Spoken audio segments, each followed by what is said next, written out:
Now, can I say in terms of what I think has been a useful discussion this morning, that it's quite clear we've got to go on trying to identify the points of the system where lobbying can gain some advantage. It may just be the advantage of postponing things to give opportunities in the future.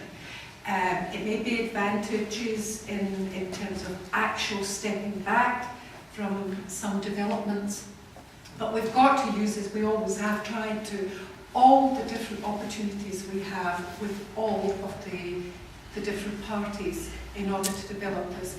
And we are in this situation in Scotland where we have the advantage of a Scottish Parliament which has a majority who were against Trident renewal, and hopefully we can get those majorities, get the Parliament taking initiatives promoting the ideas of nuclear disarmament, and also remember that the same is true in Wales, you know, and try and have some interaction there as well. So we've got to take all of these opportunities. It's a new situation, but I think one of the things which unfortunately may benefit us, and going back to John's presentation earlier, is what happens in the United States, because our politicians are going to have egg all over their face if we push ahead rapidly, which Blair did at a very premature period in order to tie everything up for the future,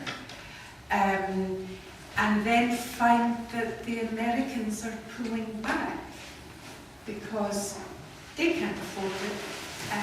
They have other kinds of military pressures on them too, and that could make a nonsense of the kind of decisions that the British government is currently pursuing. So there is a lot out there to lobby for.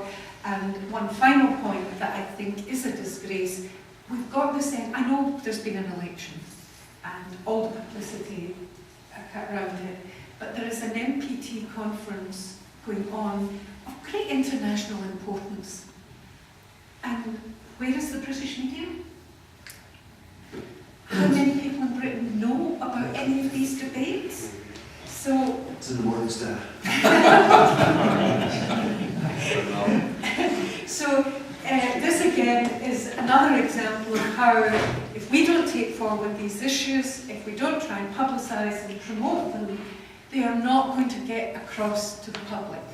So we've got to try and do this both directly through the parties and through other sympathetic organisations. So thank you all. One final, the Women's International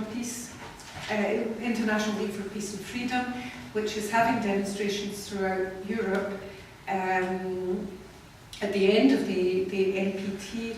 So there is going to be a demonstration on the 5th of June, Saturday the 5th of June at Faslane.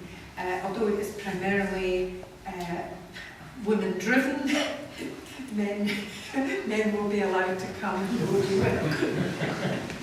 There. If you want any more information on that, you'll find it on CND's website. Okay, so could I ask you to thank our contributors?